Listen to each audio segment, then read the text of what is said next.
चलू सब दैला बधैया यो, जन्म लेल के कृष्ण कन्हैया यो। चलू सब दैला बधैया यो, जन्म लेल के कृष्ण कन्हैया यो।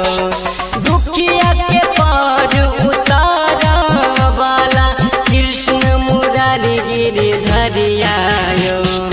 चलू सब दैला बधैया यो, जन्म लेल के कृष्ण कन्हैया यो।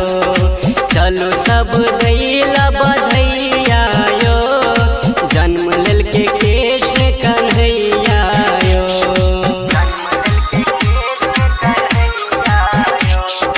डीजे बादल राज, बादल राज,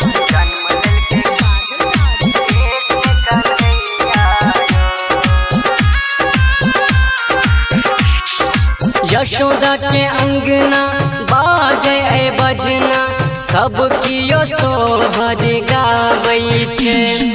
गखुला नगरिया मगन भके झुम झुम सब आई नाचै छे।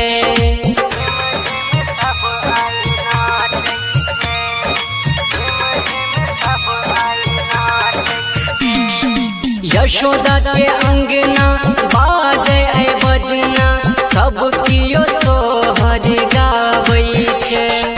गखुला नगरिया मगन भके झुम झुम सब आई नाचै छे। आजू के दिन सोहावन यो, नंद बाबा लुटाबै रुपैया यो। आजू के दिन सोहावन यो, नंद बाबा लुटाबै रुपैया यो। दुखिया के पार उतारा वाला कृष्ण मुरारी गिरिधरिया यो। चलू सब दैला बधैया यो, जन्म लेल के कृष्ण कन्हैया यो। चलू सब दैला बधैया यो, जन्म लेल के कृष्ण कन्हैया यो।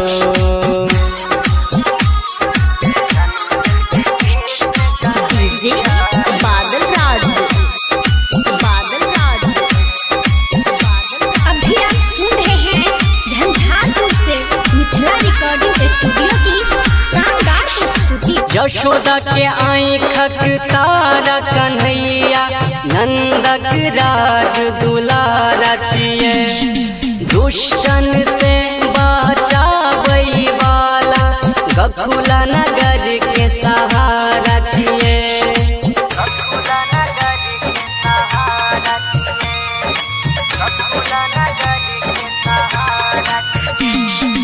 यशोदा के आँखक तारा कन्हैया, नंदक राज दुलारा छिए।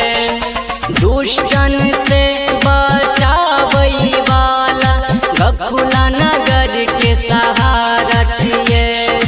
कहै सोमन सोनू यो, जन्म लेल के सब हखे बैया यो। कहै सोमन सोनू यो, जन्म लेल के सब हखे बैया यो। दुखिया के पार उतारा वाला कृष्ण मुरारी गिरिधरिया यो। चलू सब दैला